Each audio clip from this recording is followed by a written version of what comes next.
नमस्कार, आप देख रहे हैं जेके 24/7 न्यूज। मैं हूं आपके साथ राजेश कुमार।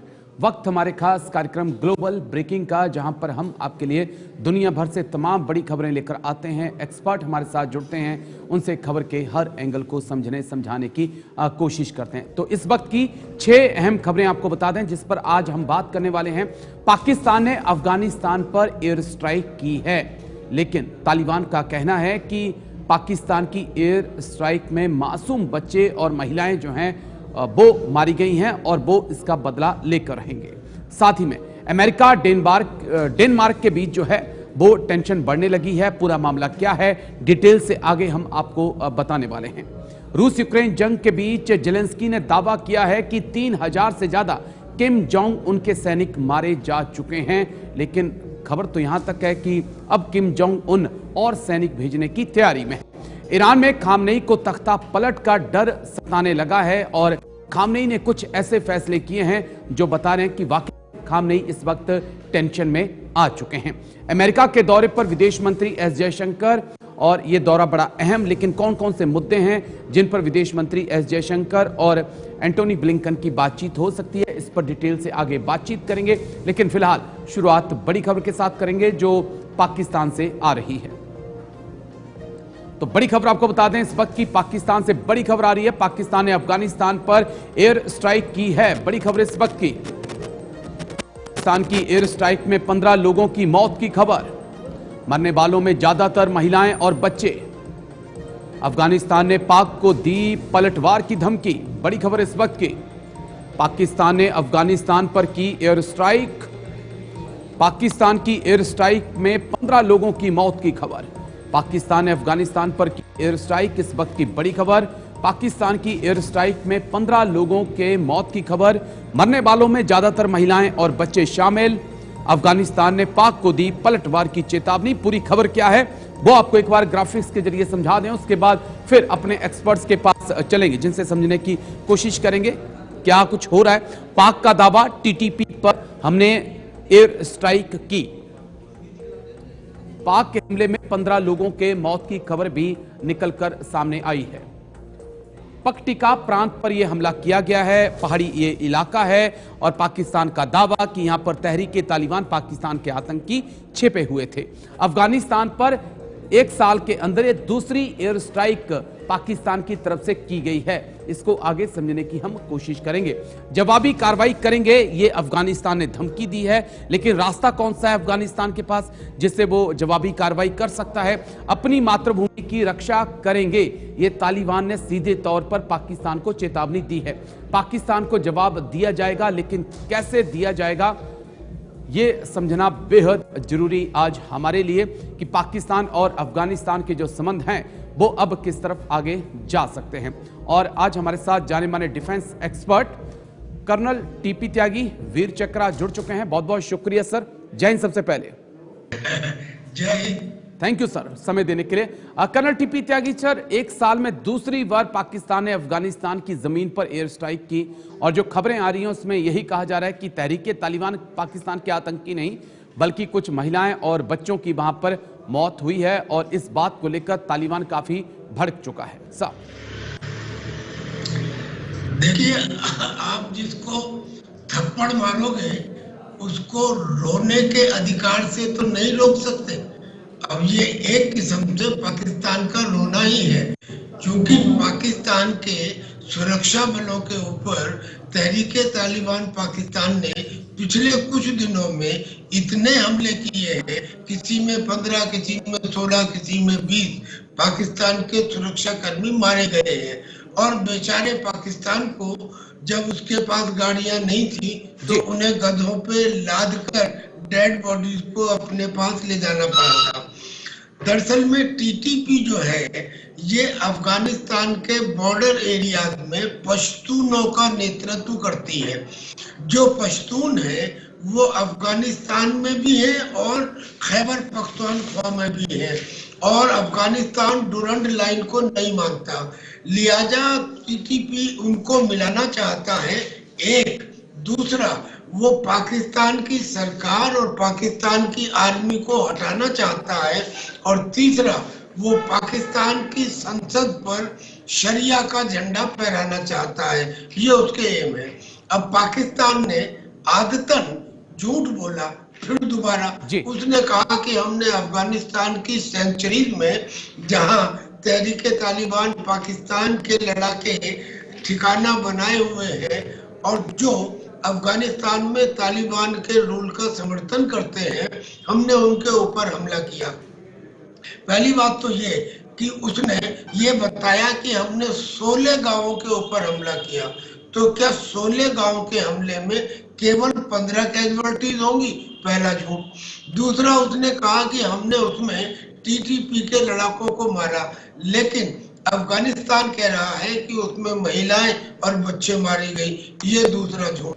लिहाजा ये सिर्फ एक फेस सेविंग है। पाकिस्तान अपनी जनता को ये बताना चाहता है कि देखो, अफगानिस्तान हो जिसे हम अपना बहुत बड़ा परम मित्र मानते थे, जो आज हमारे साथ में दोस्ती नहीं निभा रहा है, लेकिन कोई भी हो, अगर हम पे हमला होगा तो हम उसका जवाब देने में सक्षम है। हमने एक ही साल के अंदर 2 बार अफगानिस्तान के ऊपर हमला किया, यानी कि ये खबर is only for the consumption of the domestic people of Pakistan. मैं नहीं समझता कि इसमें कोई खास नुकसान अफगानिस्तान को हुआ है, लेकिन अफगानिस्तान ने कहा है कि हम इसका जवाब देंगे।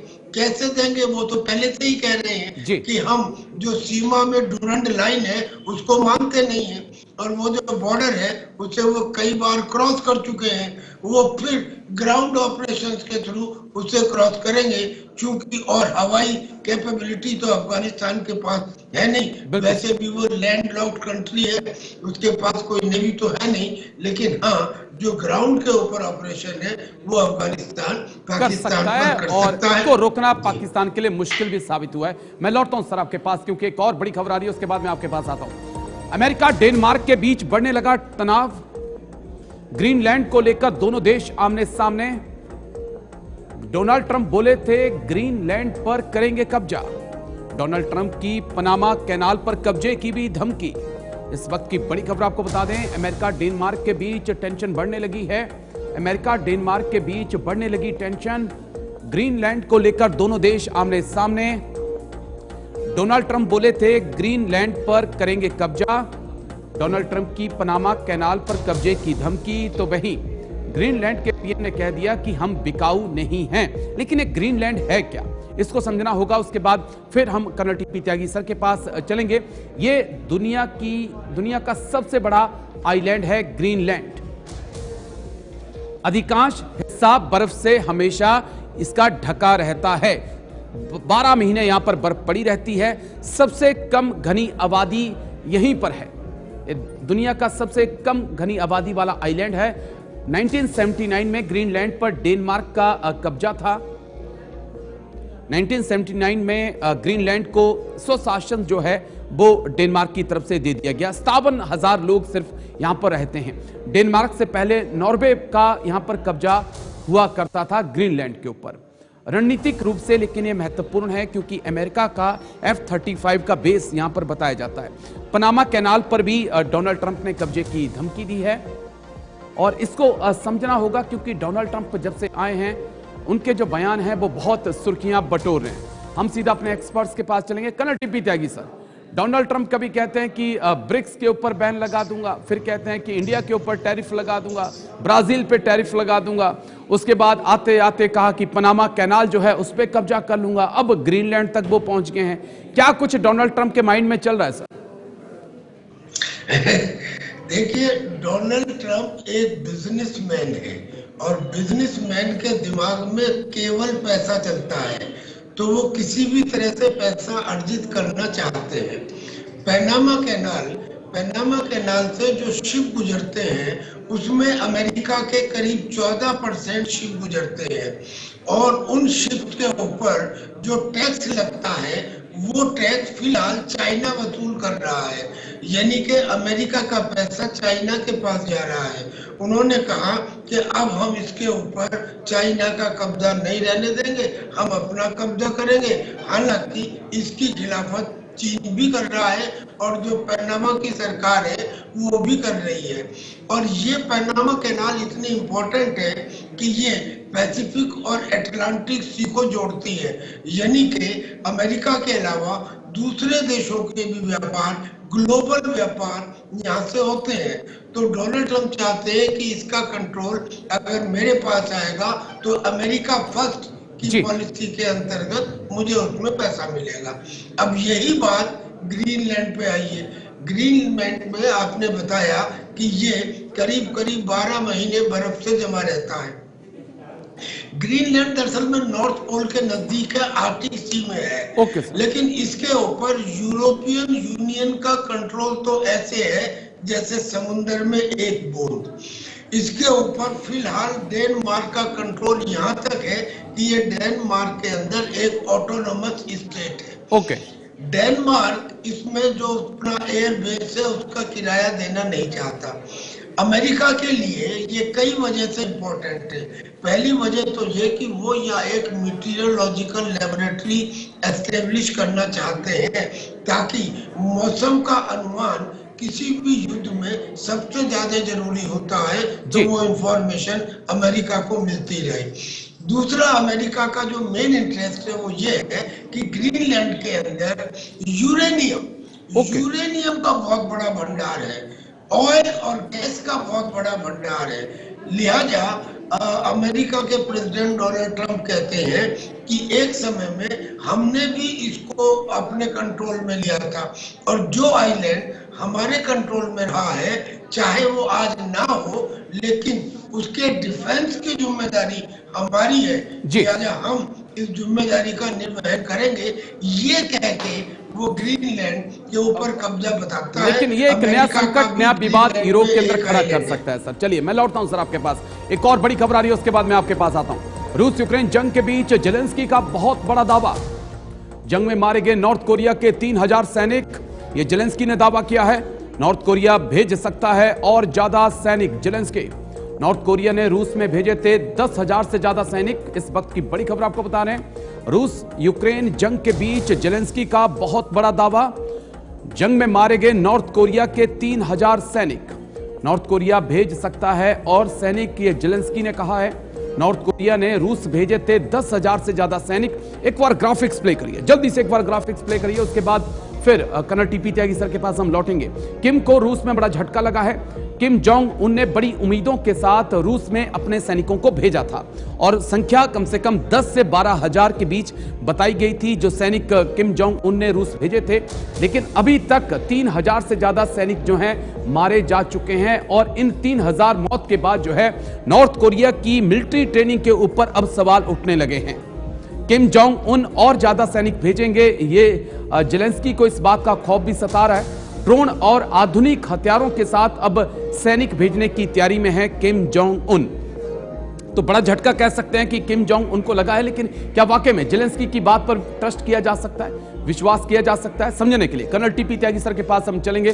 टीपी त्यागी सर, जेलेंस्की का दावा कि 10,000 किम जोंग उन ने सैनिक भेजे थे, 3,000 को हमने मार गिराया है, बाकी का नंबर जल्द लग सकता है, इन दावों में कितना दम सर? देखिए, जेलेंस्की के दावे को 90% तो ऑन द स्पॉट खारिज कर देना चाहिए। अगर उसके दावों के ऊपर यकीन करें तो अब तक रूस के इतने सैनिक मारे जा चुके हैं जितना रूस की आर्मी की नफरी नहीं है। अगर उसके दावों पर यकीन करें तो पुतिन जितनी बार मर चुके हैं कि अब तक उनका जिंदा रहने का सवाल नहीं उठता। यही है जो रोज कहते थे कि पुतिन को ये तकलीफ है, वो पार्किंसन डिसीज से जूझ रहे हैं, वो तो लिहाजा यूक्रेन के दावों के ऊपर यकीन नहीं कर सकते।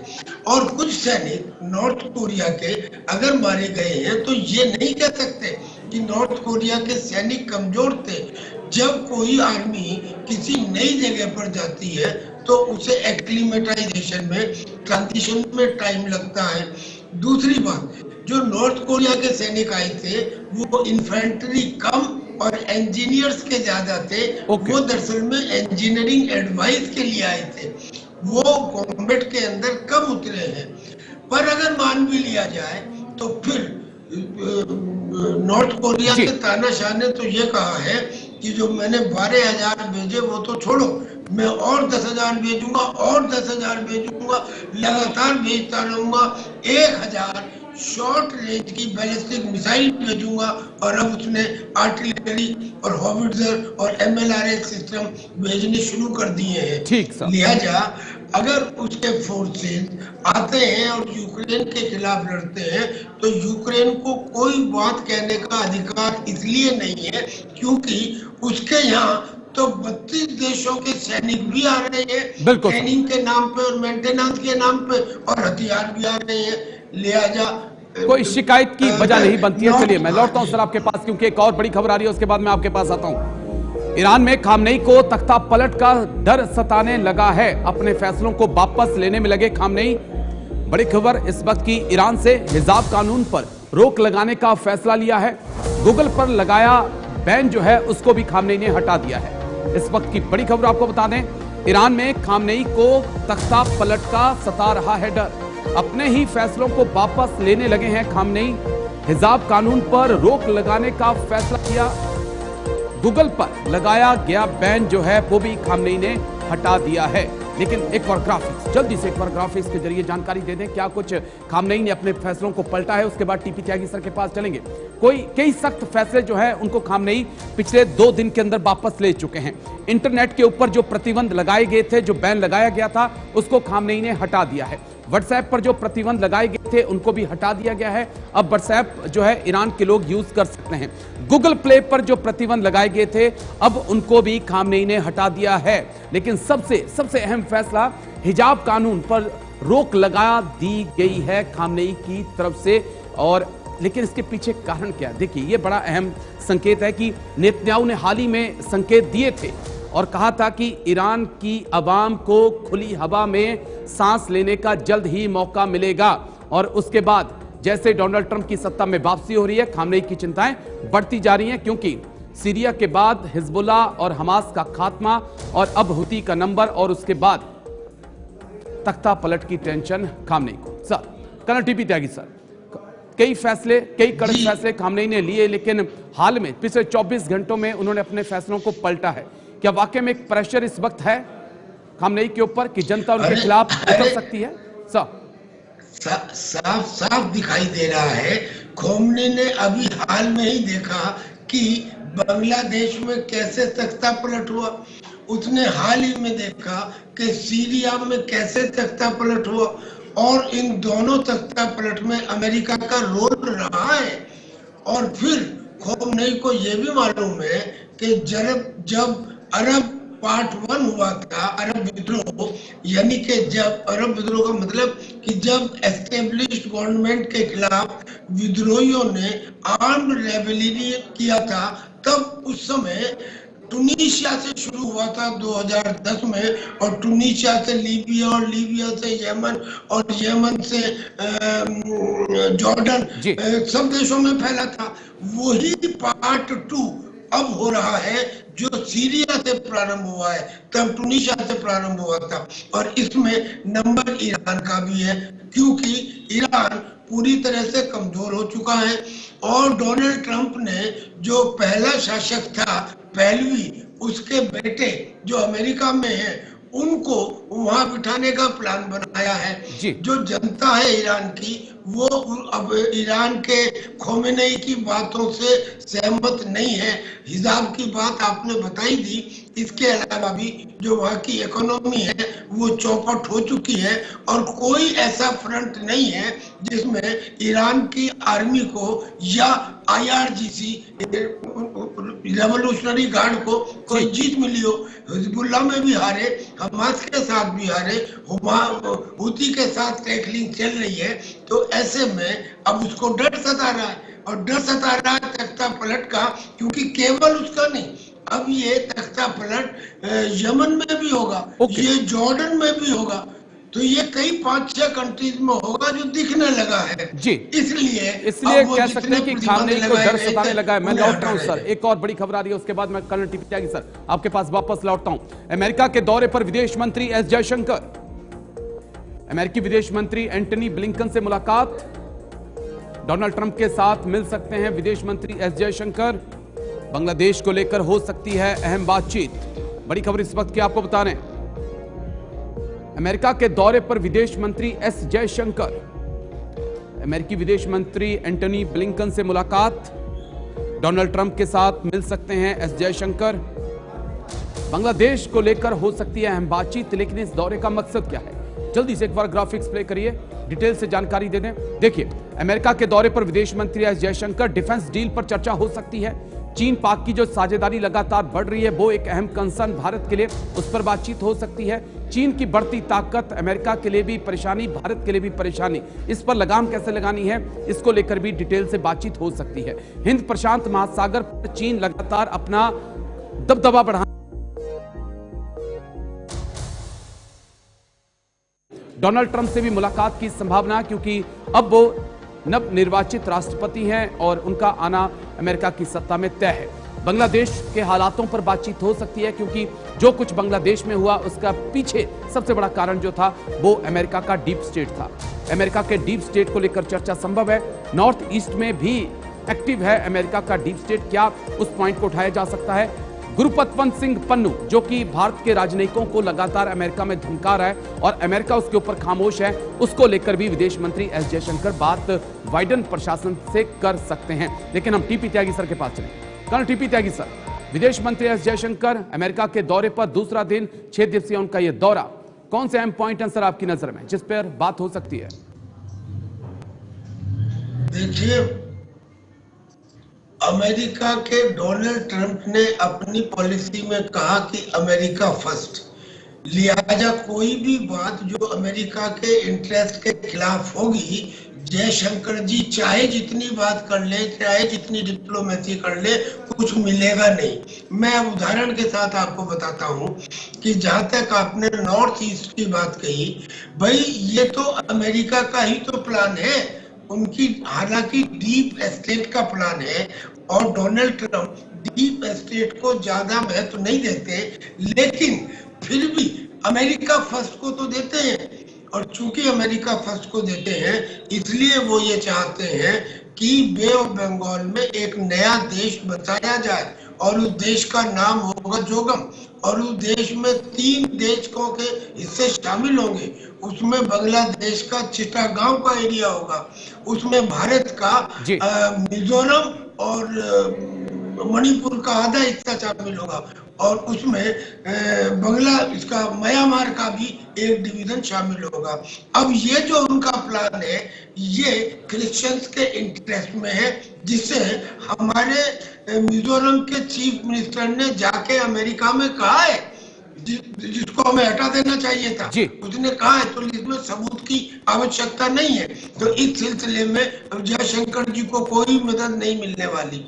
बाकी बची बांग्लादेश की बात, बांग्लादेश पर वो बात करेंगे, उसमें कोई मदद इसलिए मिलने वाली नहीं कि यद्यपि जो यूनुस है, यूनुस ने डोनाल्ड ट्रंप को कहा था कि ये तो एक सोलर एक्लिप्स है, सूर्य ग्रहण है, जब वो जीते थे क्लिंटन के खिलाफ, लेकिन वो अलग अगेंस्ट इसलिए नहीं जा सकते कि अमेरिका फर्स्ट की पॉलिसी बीच में आएगी। तो उसमें कुछ मिलने वाला नहीं। हमारा तो कहना ये है कि जहां तक बांग्लादेश का सवाल है, बगैर दूसरों से बात करने के उधार की ताकत वक्त पे काम नहीं आती। हिंदुस्तान को स्वयं स्टर्न और प्री एम्प्टिव एक्शन लेना चाहिए। अब इसके अलावा जो और मुद्दे बचते हैं, वो मुद्दे ऐसे हैं कि जिसमें भारत बहुत ज्यादा डायरेक्टली इन्वॉल्व नहीं है। हम मान लो रूस यूक्रेन की बात करने लगे, इजराइल हमास की बात करने लगे, गुरुपतवंत सिंह पन्नू का मुद्दा उठ सकता है सर? मेरे पास समय थोड़ा सा कम है, लेकिन क्या यही इंपॉर्टेंट है जी, यही इंपॉर्टेंट है। पन्नू का मुद्दा उठ सकता है, क्योंकि पन्नू के लिए जो उन्होंने आरोप लगाया है कि हमारे लोगों ने उसकी हत्या की साजिश रची थी, मैं कहता हूं मान भी लिया जाए थोड़ी देर के लिए कि साजिश रची गई थी, लेकिन इसके ऊपर एक्शन इसलिए नहीं होना चाहिए कि जब इजराइल दूसरे देशों में जाके वहां के लोगों को मारता है, तो हर देश को ये हक है कि भाई अगर उसका कोई आतंकी या देश के विरुद्ध आदमी किसी दूसरे देश में है तो वो उसे एलिमिनेट करे। क्या अमेरिका ने नहीं किया? क्या अमेरिका ने पाकिस्तान में आके लादेन को नहीं मारा था? तो लिहाजा इस बात को और एक इंडिविजुअल की वजह ठीक है, उठाया जा सकता है। और लेकिन बड़ा अहम दौरा है सर, बड़ा अहम दौरा है, 6 दिवसीय दौरा है, क्योंकि बाइडेन प्रशासन जा रहा है, डोनाल्ड ट्रंप की सत्ता में वापसी हो रही है। लेकिन बहुत बहुत शुक्रिया कर्नल टीपी त्यागी सर आपका, हमारे साथ जुड़ने के लिए, तमाम पहलुओं पर इतनी बारीकी से बात रखने के लिए। ग्लोबल ब्रेकिंग में आज मेरे साथ इतना ही, कल फिर होगी मुलाकात, दीजिए इजाजत, नमस्कार।